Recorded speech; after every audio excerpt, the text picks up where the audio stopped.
शिवपुराणानुसार माघी गणेश जयंती कथा. तर नमस्कार मित्रांनो. देवी पार्वतीच्या दोन मैत्रिणी होत्या, जया आणि विजया. त्यांनी माता पार्वतीला सांगितले, हे सर्व रुद्र आहेत जे नेहमी प्रभूंच्या आज्ञा पाळण्यास तयार असतात. असंख्य गणांमध्येही आमचे कोणीही नाही.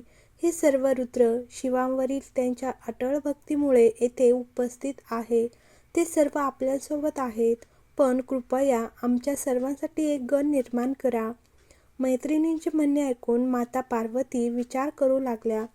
एके दिवशी माता पार्वती स्नानघरामध्ये होत्या. भगवान शिव त्यांच्या प्रियकराला भेटायला गेले. त्यावेळी आई स्नान करत होत्या.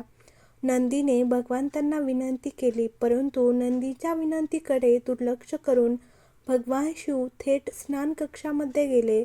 हे पाहून माता पार्वती खूप दुःखी आणि आश्चर्यचकित झाल्या. मग आईने स्वतःशी विचार केला की माझ्या मैत्रिणी जया आणि विजया बरोबर आहे. जर शिवप्रियाने स्वतःशी विचार केला की जर माझ्या दारावर माझे कोणीही गण असते तर माझे प्रिय स्वामी येऊ शकले नसते. ह्या गणावर माझे पूर्ण नियंत्रण नाही, असा विचार करून मनाने त्यांच्या मळापासून उठण्यापासून मिश्रणातून एक सचेतन बालक निर्माण केले.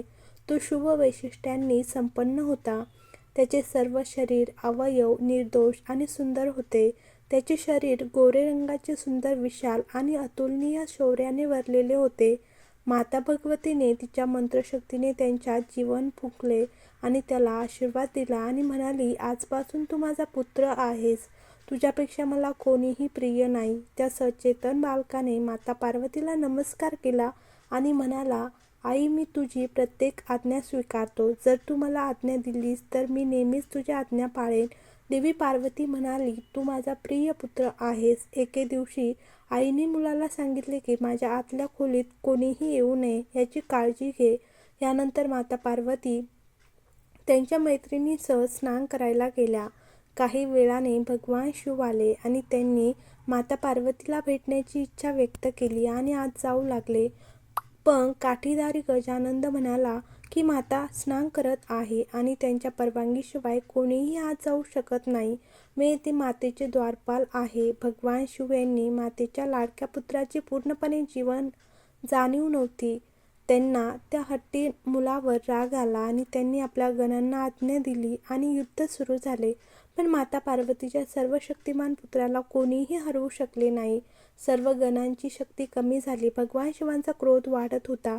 यामुळे संतपलेल्या भगवंतांनी आपले त्रिशूळ फेकले, ज्यामुळे मातेचा लाडका पुत्र गजानंदचे डोके पडले. मुलाचे डोके कापताच माता भगवती क्रोधित झाल्या आणि त्यांनी हजारो भयंकर शक्ती निर्माण केल्या. सर्वत्र गोंधळ उडाला. देवी, ऋषी, संत आणि संपूर्ण सृष्टी घाबरली.